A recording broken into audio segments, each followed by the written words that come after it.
हा माझा नवरा आहे. आज जे कोणी केलं नाही ते आज दादांनी माझ्यासाठी केलं, ते खूप खूप उपकार आहेत.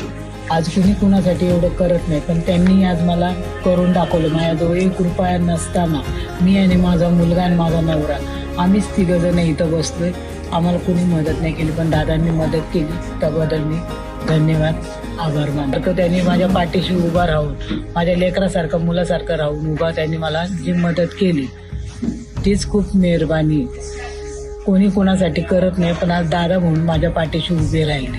माझा आशीर्वाद त्यांना सदैव त्यांच्या पाठीशी राहील. प्रभाकर रुपडे.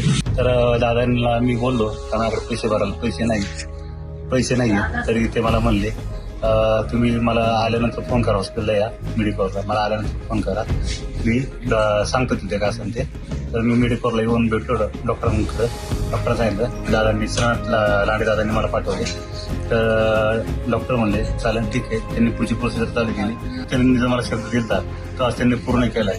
मी आंबेगाव तालुक्याला जरी असलो तरी कुणी कोणाला मदत करत नाही, पण दादांनी मला एक सहकार्य केल्याबद्दल मी दादांचं सहर्ष आभार व्यक्त करतो.